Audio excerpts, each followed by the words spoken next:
Et en fait, je voulais savoir quel était votre avis sur l'impact des GLP-1 par rapport aux addictions et aux profils plus accros, chez les patients plus accros à la bouffe, parce que je me suis rendu compte chez quelques patients qui avaient une réduction aussi d'autres addictions, parce que la nourriture, c'est quand même aussi parfois une vraie addiction. Et du coup, est-ce qu'il y a des études qui commencent à sortir? Parce que j'ai une patiente, elle a réduit de moitié son tabagisme. Mon frère a réduit sa consommation de jeux vidéo. Voilà, donc c'est pour savoir s'il y avait des choses de cet ordre-là qui commençaient à sortir un peu plus spécifiquement. Voilà. Alors, je ne suis pas médecin, hein, vous le savez, hein, je suis patiente. On l'avait vu dans les chirurgies bariatriques, une addiction peut en chasser une autre. Voilà. Après, effectivement, il y a tout ce qui est trouble du comportement alimentaire et puis l'aspect psy sur l'estime de soi. Donc voilà, c'est une réponse qui n'en est pas une, mais et puis de quelqu'un qui n'est pas médecin. Ça va pas répondre à la question. Alors, juste, je ne sais pas si on entend. Non, t'entends, si tu parles devant, normalement, Oui. c'est bon. Alors, moi, j'ai coutume de dire que ces médicaments, on a l'impression que ce sont des couteaux suisses. Hein. Ça marche dans tout. Ça a l'air vraiment merveilleux. Méfiance, parce que on a l'impression que ça marche dans toutes les pathologies, en neuro, dans l'Alzheimer, dans absolument tout. Donc, Donc là, les addictions, why not? Il y a un effet central, donc c'est pas totalement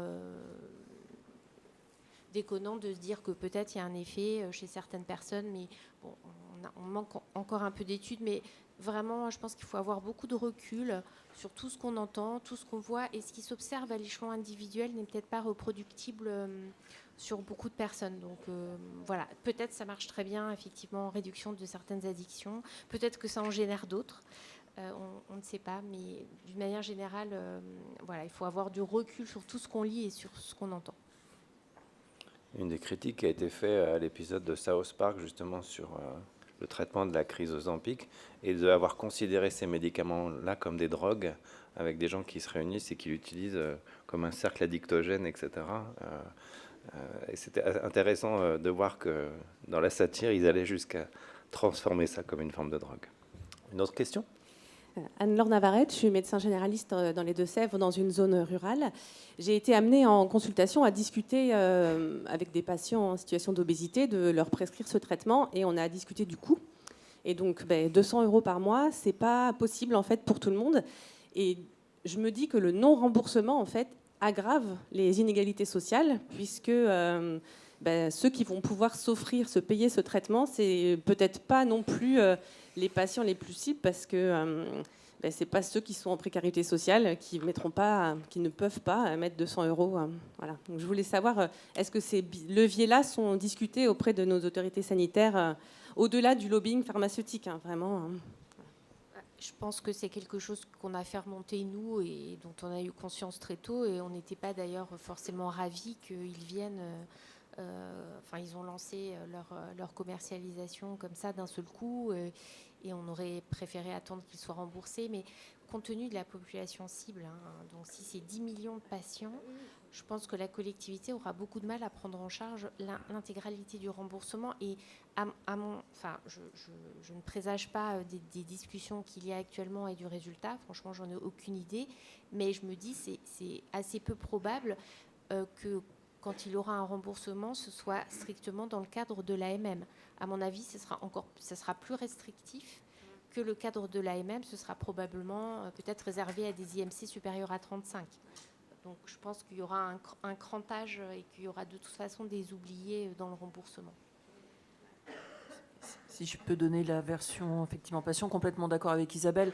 Après, effectivement, aujourd'hui, on est encore en 2025. 10 millions de personnes en situation d'obésité en France. L'OMS nous dit que les projections 2030, c'est 20 millions. À ça, il faut rajouter le surpoids. Donc, quand je vous parlais de pandémie silencieuse, on est vraiment dedans. Et je reviens sur un sujet, c'est que la prévention, c'est notre arme majeure à tous les niveaux. Ce qui fait que quand vous avez effectivement une personne en situation d'obésité, c'est si vous pouvez la prendre en charge, mais prenez-la en charge globalement dans sa famille aussi. Parce qu'effectivement, voilà, qui cuisine, qui fait quoi ? Et ça, c'est une priorité absolue. Et je fais aussi un petit pas de côté sur les influenceurs. Je suis au conseil d'administration de l'ARPP, qui est le régulateur de la publicité et des informations, dans lequel sont les influenceurs. Il faut savoir qu'on a resserré le cadre des influenceurs. Donc, les influenceurs que vous êtes potentiellement, faites-vous reconnaître par l'ARPP.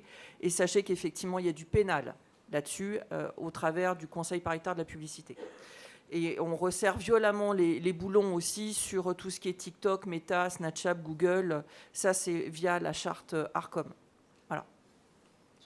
Et peut-être que oui, on aggrave les inégalités sociales de santé en les remboursant pas, mais en fait, c'est oublier que c'est une prise en charge globale, une prise en charge environnementale, et qui fait que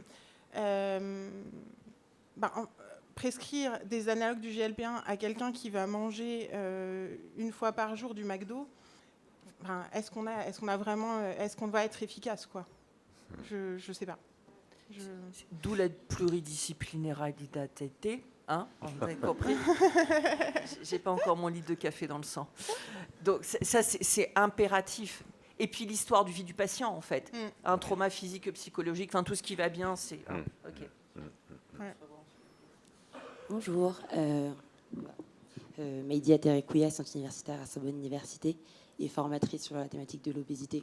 Je ne suis pas financée par Novo Nordisk non plus.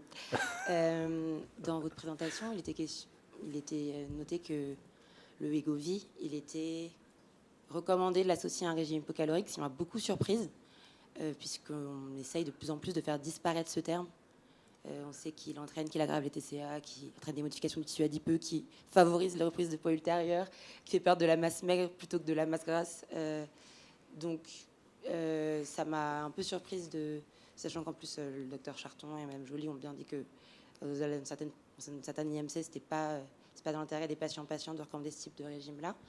Et ma question, c'était qu'est-ce que vous pouvez dire par rapport à ça déjà, et surtout qu'est-ce qu'on met en place pour éviter d'avoir des prescriptions délétères d'analogues des GLP-1 pour qu'ils ne soient pas dans l'intérêt des patients-patientes, dans un contexte d'idées reçues très, très importantes, de stigmatisation des personnes en obésité. Donc voilà comment on fait pour éviter que les patients-patientes se retrouvent à se faire prescrire par des personnes pas du tout formées sur la question, des traitements qui peuvent leur causer plus de tort qu'autre chose. Alors, je vais répondre juste sur la première partie. En fait, basiquement, c'est des termes de régulation qui sont dans les RCP. Et comme ce sont des médicaments européens, c'est la traduction française de ce qui existe dans les AMM européennes. L'idée, c'est de dire qu'en gros, ce n'est pas un médicament miracle et que ça doit être associé à des règles hygiéno-diététiques. Hein, c'est ça la question. Et puis, encore une fois, quand on dit même règles hygiéno-diététiques, on peut aussi achoper sur le mot en disant qu'est-ce que c'est que ça? J'ai une mauvaise hygiène? Non, c'est pas ça que ça veut dire. Enfin, donc, bon, on a tous saisi l'idée, mais c'est ne pas faire de focus sur ce terme qui est administratif pur et qui veut seulement dire que ce n'est pas un traitement de première intention dans cette prise en charge pluridisciplinaire. Je fais partie stigmatisation et discrimination. La DGS et le PNNS nous ont saisi il y a 4 ans pour faire un rapport qui est téléchargeable sur cnao.fr.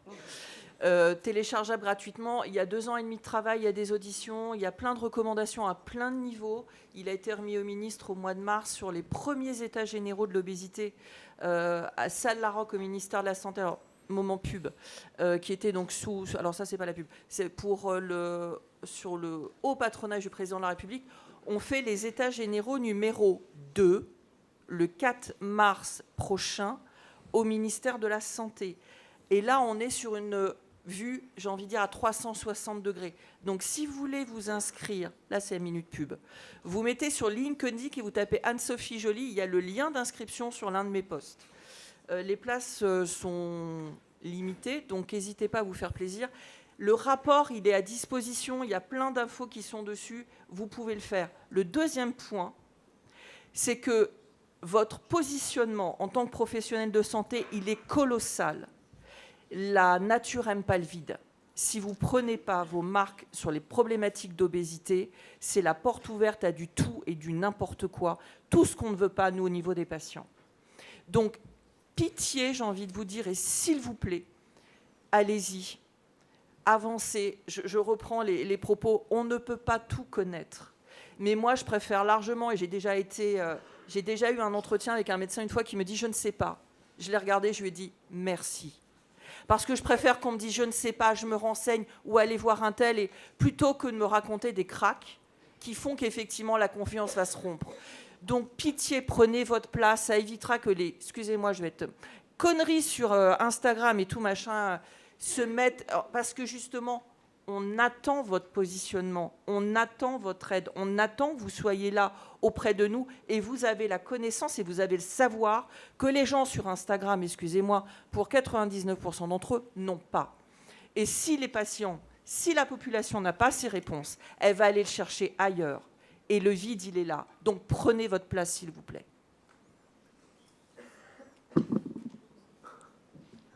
Bonjour, moi je m'appelle Oriane Jacquemin et je suis médecin généraliste remplaçante à Sevran dans le 93, donc population aussi très précaire, où on a beaucoup d'enfants obèses en fait. Enfin, l'obésité commence très tôt, du fait d'inégalités sociales toujours.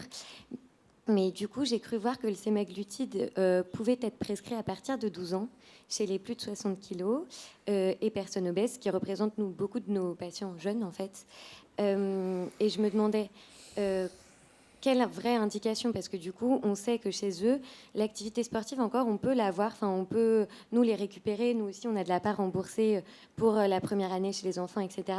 Mais par contre, le régime hypocalorique dont on parle, non mais l'alimentation un peu diversifiée, etc., du fait de la cuisine de cantine, du fait de la cuisine familiale, elle est compliquée à réguler complètement. Si on demande déjà l'effort de 200 € aux parents par mois, on ne peut pas leur demander en plus de changer complètement leur alimentation. Donc ma question c'est, est-ce que ça a un vrai intérêt? Est-ce qu'on a des vraies études menées non financées par des labos? Est-ce qu'on sait ce que c'est l'impact sur leur développement plus tard? Parce qu'on sait que par contre une obésité infantile, c'est une obésité plus tard et on le voit. Mais du coup, comment faire par rapport à ça?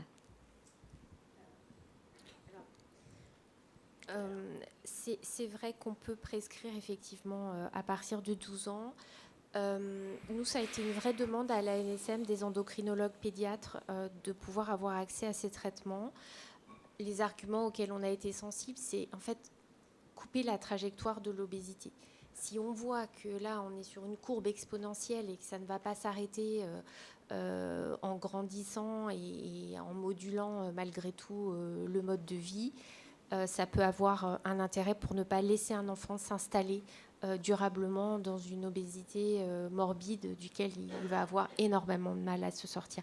Mais il n'y a pas de règle définie, c'est vraiment du bénéfice-risque, à mon avis, individuel, au cas par cas.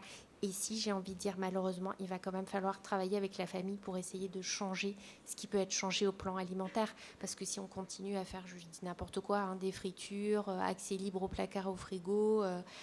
ça va pas marcher. Enfin, même s'ils sont efficaces, ce n'est que 15-20% du poids, hein, d'une perte de poids. Donc, il y a beaucoup de choses à mettre en place à côté et c'est vraiment pas un traitement miracle, mais ça peut quand même aider quand on voit que l'enfant ne va pas s'en sortir, ou chez des enfants qui couplent diabète et obésité, parce que malheureusement, on voit de plus en plus de diabète de type 2 également chez les enfants en lien.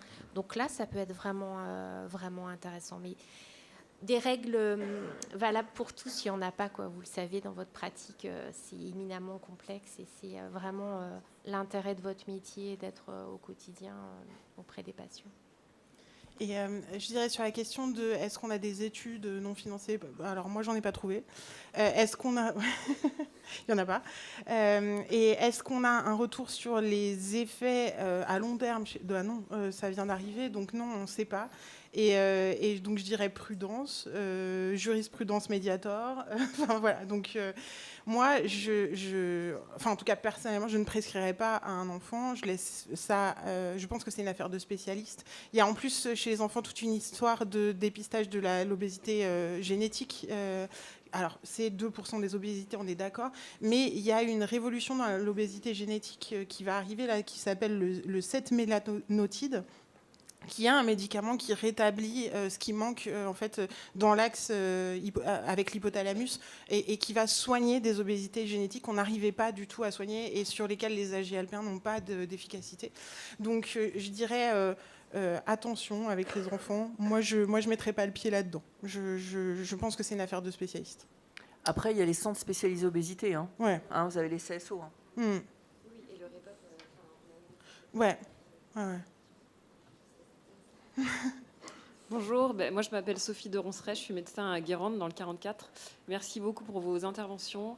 Je suis estomaquée par le circuit de contrôle des produits frauduleux. Je trouve ça incroyable, j'apprends tout ce que vous me dites. Donc en gros, si j'ai bien compris, on demande d'abord gentiment aussi de l'enlever. S'ils ne veulent pas, on met une note sur le site Pharos, jamais entendu parler, puis sur le site de la NSM, j'y vais de moins en moins parce qu'il y a trop de trucs de partout. On met 3 heures à chercher le formulaire de déclaration des effets indésirables. Donc, et ensuite, on demande au procureur si peut-être éventuellement il va lancer une poursuite. Mais en fait, quand est-ce qu'on commence par la base, quoi ? Ma question, c'est voilà, au lieu d'emmerder les médecins généralistes à prescrire un double formulaire, excusez-nous, on a fait 10 ans d'études pour juste mettre l'âge du patient, son nom et qu'il est bien en ALD. On se fout de la gueule des gens. Et le rembourser les annales du GLP1 avec un Ondam qui augmente à 0,9%, je ne sais pas comment c'est jouable. Voilà, donc ma question c'est quand est-ce qu'on gère les vrais problèmes et qu'on arrête de faire chier les gens qui travaillent ?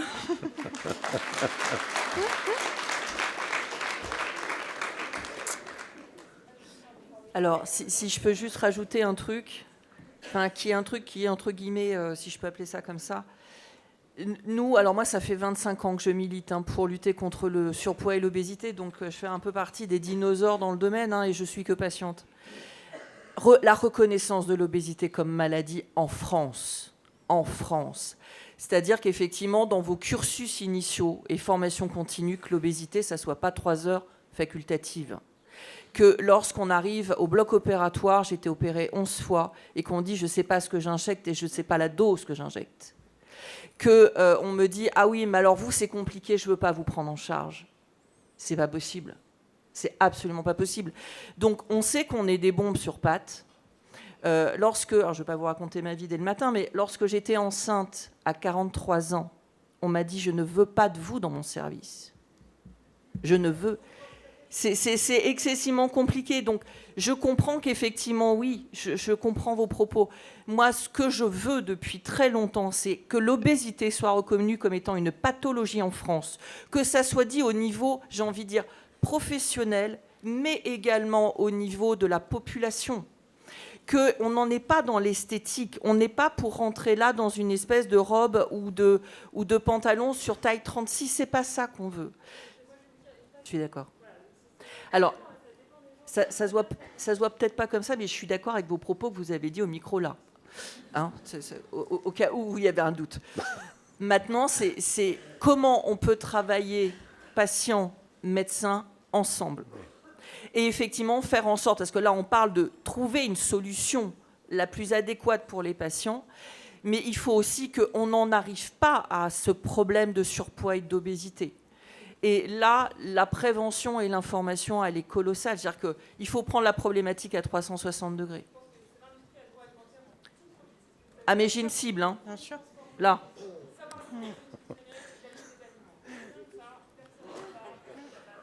J'ai une cible. L'ANIA me connaît parfaitement bien. Et lorsqu'on se voit dans des réunions étatiques, que ce soit interministériel ou autre, alors, petite anecdote du matin, ils venaient me voir en disant « elle est de bonne humeur ou pas ?» Voilà. Donc, je redis, c'est un travail d'équipe. Et la remarque de devant est juste. C'est notre seul pouvoir, c'est le vote, en fait. Et donc, votons pour nos représentants qui nous représentent pour éviter qu'on passe... pour qu'on traite les vrais sujets. Après, sur la question de la prescription, enfin de la justification de prescription, moi j'étais assez remontée comme vous, et puis j'ai eu un patient, 2 patients, 10 patients, en fait, des patientes, qui sont venues me voir pour de la prescription d'Ozempic parce que leur médecin était absent. Et puis des patients que je ne connais pas, et puis elle m'a ramené une ordonnance. Et puis, vous voyez, j'ai l'ordonnance, prescrivez-le-moi. En fait, moi, ça me permet de dire non à ces gens-là. Et merci la justification de prescription. En fait, si, c'est un garde-fou. Et en milieu précaire, c'est un garde-fou énorme. Parce que tout à l'heure, la question était juste. Les inégalités sociales de santé font qu'ils ne peuvent pas se le payer. Donc, ils vont se chercher à se le faire rembourser. Et donc, oui, il faut des garde-fous. Isabelle. Et en fait, je comprends parfaitement. Alors d'abord, juste, j'ai une mauvaise nouvelle pour vous. Le dispositif des indications thérapeutiques remboursables qui dépend de la CNAM, hein, c'est pas la NSM, mais c'est pareil, on est tous solidaires, y compris avec vous, bien sûr. Hein, je pense qu'on ne doit pas s'opposer les uns les autres dans ce sujet. On doit tous s'entraider et chacun essaye d'apporter sa pierre à l'édifice pour que ce soit le mieux utilisé possible pour que les patients en bénéficient en fait et qu'on ne se retrouve pas devant des situations inextricables, voire des retraits sur le marché de médicaments qui quand même apportent quelque chose. Mais quand ces médicaments seront remboursés dans l'obésité, ils passeront aussi dans le dispositif de la moulinette des ITR de la CNAM et donc ce sera sur justification. Et comme l'a expliqué Léa, vous le savez mieux que moi aussi je suis généraliste, mais je n'ai plus de patients, mais voilà, j'essaye de soigner à grande échelle aussi à mon niveau. C'est difficile parfois de résister à la pression et ce dispositif permet quand même de s'appuyer dessus. Alors oui, c'est de la paperasse. Oui, on s'en passerait bien, mais ce qu'on voit aussi par exemple avec les anti-PSK9 qui sont prescrits largement et qui sont soumis aussi à des demandes d'accord préalables, ça aide quand même dans bon nombre de cas. Ça aide aussi à réguler les pénuries. Quand il y a des prescriptions qui sont à tout va, c'est un petit garde-fou. Donc ça n'a pas que des avantages et comme tout système, ça a aussi des inconvénients. Mais gardons à l'esprit qu'on travaille tous ensemble et unis sur un même sujet et qu'on évite de s'opposer. Bonjour, merci pour vos interventions et éclaircissements. Je m'appelle Marion Courtin, je travaille dans le Val-de-Marne. J'ai aussi des patients en situation de précarité. Je pense que c'est pour tout le monde pareil. Donc, c'est vrai, j'entends la pression que vous dites côté patienteux aussi. Il y a pour l'instant plus de femmes qui nous demandent, qui nous en parlent. Moi, ma logique, c'est que je veux pas qu'elle trouve ce médicament entre guillemets toute seule et qu'elle soit pas accompagnée, qu'elles aient pas de suivi. Donc pour ça, j'ai besoin d'éléments pour leur donner une information claire sur ce qu'elles peuvent risquer ou ce qui peut advenir de leur traitement, qui, voilà, là j'ai bien compris, sera chronique, sera peut-être à vie. Moi, je me posais la question de est-ce que vous avez une idée ou voilà, des retours, peut-être des études, sur est-ce qu'on a le droit de faire une pause du traitement? Est-ce qu'il n'y a pas le fait de reprendre? Est-ce que ça fait encore plus d'effets secondaires, plus de risques d'effets secondaires? Si on programme une grossesse, comment on gère? Voilà, j'aurais voulu avoir vos avis là-dessus. Moi, j'ai des éléments de réponse sur la grossesse, puisque c'est un sujet, les grossesses non désirées. Vous savez aussi que quand on diminue la perte de poids, on augmente la fertilité. Donc, il y a cet aspect-là. Puis, il y a aussi tout un tas d'interactions mal codifiées, notamment parfois avec les contraceptifs. Enfin, donc, en tout cas, quand on prévoit une grossesse, oui, il faut arrêter ces traitements. Ils ont une demi-vie assez longue, donc ça doit être inscrit dans le résumé des caractéristiques du produit, mais il faut les arrêter au moins 3 mois à l'avance quand on planifie une grossesse, parce que sinon on s'expose à un risque potentiellement malformatif, bien qu'on n'ait pas heureusement eu de cas de malformation en cas de grossesse non désirée. Mais il y a des données malformatives chez l'animal et comme on n'a pas beaucoup de données chez la femme enceinte, on conseille de ne pas utiliser ces médicaments quand on a un projet de grossesse ou quand oui, et bien sûr d'arrêter le traitement si on tombe enceinte. Donc ça, c'est assez clair. Par rapport à la suite, là, je ne sais pas. Je pense que c'est plus les centres spécialisés dans l'obésité qui ont sûrement ce type d'informations. J'ai l'impression qu'on est à l'heure actuelle, on commence à essayer d'élaborer des schémas, utilisation avec ou sans chirurgie bariatrique, avant ou après. Enfin, on est en train de faire des traitements un peu à la carte. On aura plus de réponses à l'avenir, je suppose. Sur les petites connaissances qu'on a des utilisateurs du médicament, chaque personne est un petit peu différente Donc il y en a, c'est des injections toutes les semaines, il y en a qui espacent tous les 15 jours ou 3 semaines, justement pour mieux tolérer à la fois les doses et puis finalement, voilà, pour avoir une forme de continuité chronique dans le temps. Donc j'ai envie de dire, bon voilà, je répète, je ne suis pas médecin, mais à voir effectivement entre le professionnel de santé et le patient, son style de vie, est-ce qu'il est complètement surchargé en permanence ou pas, enfin voilà, comment il tolère la molécule ou pas. Voilà, moi je pense qu'il faut adapter personne par personne. Et on a 2 dernières questions pour finir, pas trop en retard. Bonjour. Bonjour. Docteur Akamli, je suis installée dans la Drôme. Bonjour, docteur Chanelière. Ma question, en fait, j'ai 2 questions, elles sont assez rapides. La première, c'est sur l'indication de traitement. Donc, c'est bien expliqué qu'il faut. Donc, il y a le critère d'IMC, il y a aussi le critère d'une activité physique régulière. Même si ce critère il est un peu plus sujet à interprétation. Je me posais la question notamment à l'initiation de personnes qui sont en situation d'obésité assez sévère et qui ont à l'heure actuelle des difficultés à débuter l'activité physique. Quelle pondération vous pouvez apporter à ce critère-là, quitte à réévaluer après le traitement. Ma deuxième question, c'est sur les personnes âgées. Est-ce qu'on a un petit peu de recul sur Alors, on sait que la pharmacodynamie est différente, il y a la question de la polymédication. On sait aussi qu'elles sont plus à risque de dénutrition lorsqu'elles perdent du poids, de sarcopénie. Donc, est-ce que, tout en mettant tout ça comment dire, dans la balance, est-ce qu'on peut quand même... est-ce qu'on a du recul sur l'efficacité chez les personnes âgées ? Enfin, pardon, pas sur l'efficacité, sur la sécurité chez les personnes âgées ? Réponse rapide. Je ne sais pas. Alors, un des problèmes que nous, on voit monter au niveau de la SOS, c'est qu'effectivement, l'obésité chez le senior, est de plus en plus un problème. Mais vraiment. Tout comme le fait que lorsque j'ai commencé l'associatif il y a 25 ans, les personnes les plus lourdes en France faisaient 250 kilos. Aujourd'hui, on a dépassé les 350. Et c'est pas un, c'est plusieurs. Et effectivement, ces gens sont littéralement terrés chez eux. Il n'y a pas d'autre terme.